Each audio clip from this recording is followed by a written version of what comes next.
প্রকৃত জ্ঞানী বা সদ্গুরু কখনো অনাহূত কাউকে জ্ঞান বিতরণ করেন না।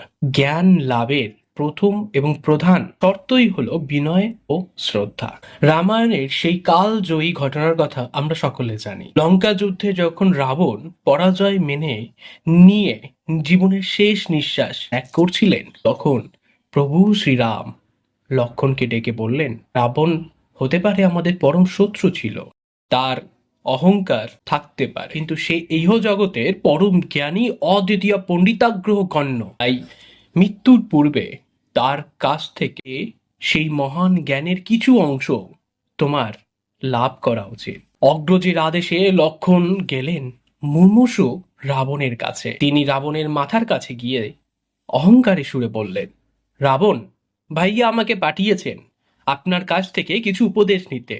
আপনি এত বড় জ্ঞানী, আমাকে কিছু শিক্ষা দিন। রাবণ কোনো উত্তর দিলেন না এবং নীরবতায় ডুবে রইলেন।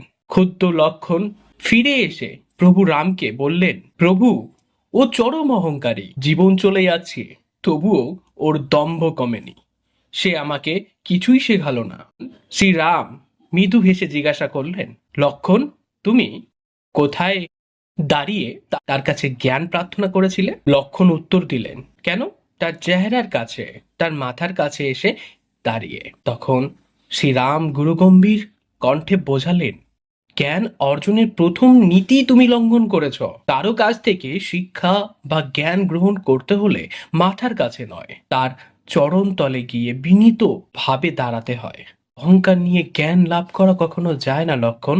এরপর লক্ষণ পুনরায় গিয়ে রাবণের চরণে অত্যন্ত বিনীতভাবে দাঁড়িয়ে ক্ষমা ও উপদেশ প্রার্থনা করলেন। তখন রাবণ আনন্দে তাকে জীবনের পরম সত্য, রাজনীতির অমূল্য শিক্ষা দান করলেন। মূল সত্য একটাই, যে অহংকার নিয়ে কখনো জ্ঞান অর্জন করা যায় না। পাত্র বিনীত না হলে কোনো পরম জ্ঞানী বা গুরু সেখানে পরম সত্য ঢেলে দেন না। আমরা জানি জ্যোতিষশাস্ত্রে যখন শুক্রাচার্য আর দেবগুরু বৃহস্পতির কথা আসে, তখন আমরা শুক্রাচার্যের বিজ্ঞতা, প্রজ্ঞা সম্পর্কে কখনো ওভাবে তুলনা করতে পারি না। দেবগুরু বৃহস্পতি, অসুরগুরু শুক্রাচার্য একে অপরের প্রতিদ্বন্দ্বী ছিল, কিন্তু তবুও দেবগুরু বৃহস্পতি কখনো শুক্রাচার্যকে কম মনে করেননি। তিনি তার সৎ গুণ এবং সৎ ভাবনার সদা সম্মান করতেন। পরে দেবগুরু বৃহস্পতির সন্তান শুক্রাচার্যের কাছ থেকে মৃত সঞ্জীবনীর মতন মহামন্ত্র শিক্ষা লাভ করেছিলেন। তাই যখন আমাদের অপর পক্ষ যত বড় শত্রু হোক না কেন, তার সৎ ভাব এবং সৎ গুণ থেকে আমাদের কিছু শেখা উচিত। তার মধ্যে থাকা ওই বিজ্ঞতা থেকে আমাদের কিছু নেওয়া উচিত। আপনাদের সকলকে প্রেম কণ্ঠে ওম নমঃ শিবায়।